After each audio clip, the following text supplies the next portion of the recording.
العربية بين يديك، سلسله آموزش زبان عربی، بخش اول، التحیة و التعارف، احوال پرسی و تعارف. العربیة بین یدیک، سلسله آموختن زبان عربی برای کسانی که لسانشان عربی نیست. کتاب اول، بخش اول، احوال پرسی، درس هفتم. تمرین اول، البته محاوره است بین دو شخص، چنانچه در این مثال اول میبینیم و مثالهای باقی مانده را جواب میگوییم. مثال: اسمی فاطمة، انا مصریة، انا من مصر، اهلا و سهلا. مثالهای بعدی را تکمیل میکنیم. اسمی محمود، انا ترکی، انا من ترکیا، اهلا و سهلا. اسمی خدیجة، انا سوریة، انا من سوريا، اهلا و سهلا. اسمی علی، انا باکستانی، انا من باکستان، اهلا و سهلا. اسمی احمد، انا مصری، انا من مصر، اهلا و سهلا. با تمرین دوم انتقال میکنیم. باز هم یک محاوره است بین دو شخص یا بین خودت و همکارت. در ابتدا برادرت معرفی میکنی، بعد وظیفهش میگویی، بعد خوش آمدید میگویید. اول مثال میخوانیم. هذا اخی، هو مدرس، اهلا و سهلا. هذه اختی، هي طبیبة، اهلا و سهلا. هذا صديقي، هو مهندس، اهلا و سهلا. هذه صديقتي، هي طالبة، اهلا و سهلا. هذا اخي، هو طالب، اهلا و سهلا. بعد تمرین شماره سوم انتقال میکنیم. باز هم یک محاوره است بین شخص و همکارش. مثال اول میخوانیم، بعد از او در مثالهای باقی مانده آن را تطبیق میکنیم. مثال: السلام علیکم. و علیکم السلام. کیف حالک؟ بخیر والحمد لله.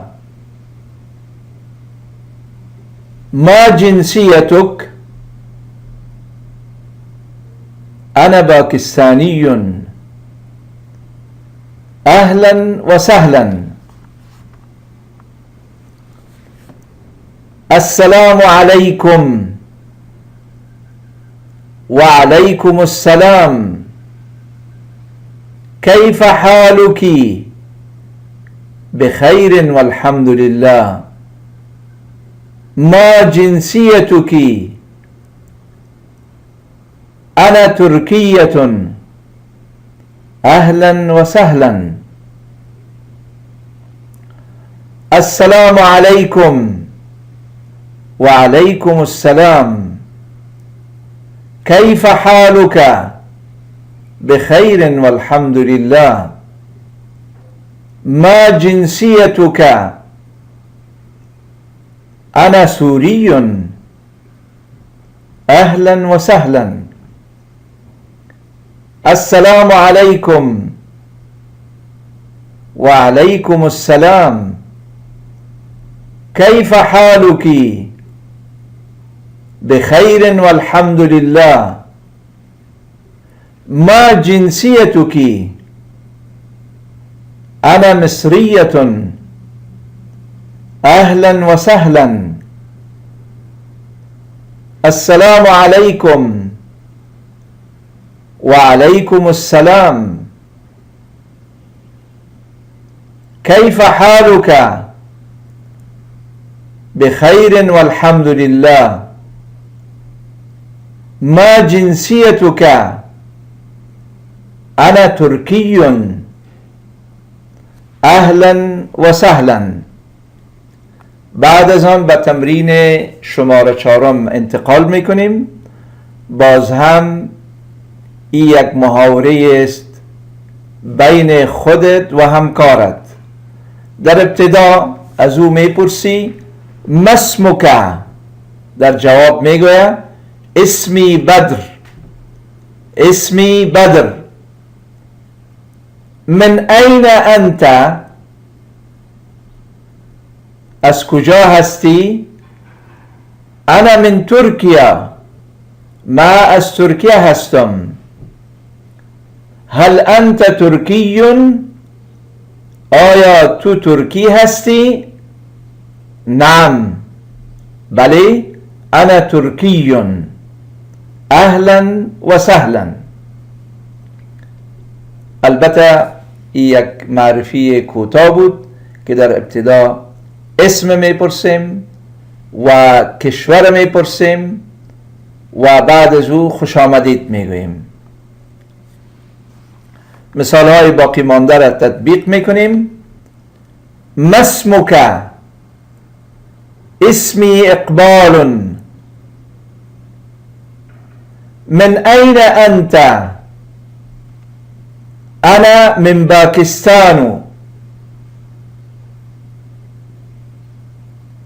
هل انت باکستانی؟ نعم انا باکستانی. اهلا وسهلا. ما اسمك؟ اسمي انور.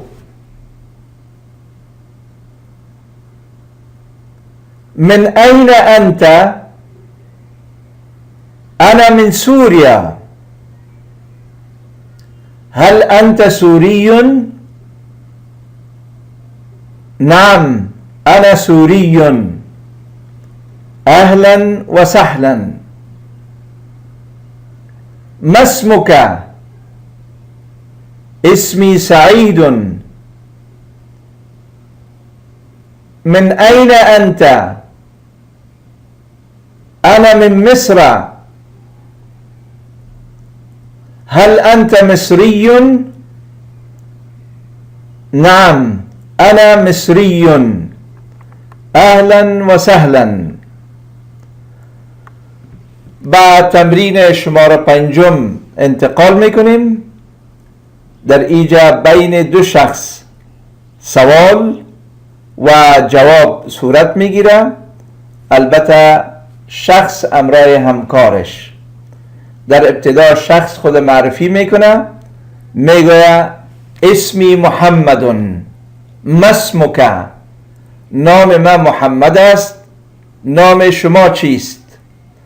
در جواب مثلا میگوید اسمی احمد. ما اسمک؟ نام خودت چیست؟ بعد از او جواب میگوید که اسمی محمد مثلا. و به این ترتیب این تمرین حل میکنین و جاهایی که خانه خالی داره او را پر میکنین. البته کشورهای مختلف در مقابل جنسیه یا کشور نوشته میشه. بعد از آن به تمرین ششم انتقال میکنیم. اجب یعنی جواب بدهید. السلام علیکم. دو ما اسمك. سه کیف حالک. چهار من این انت. پنج ما جنسیتک. شش هل انت باکستانی. هفت هل انت من سوریا. هشت مع السلامه. البته درس هفتم در همین جا به پایان رسید. امیدوار هستم که سوالها را جواب بگویید.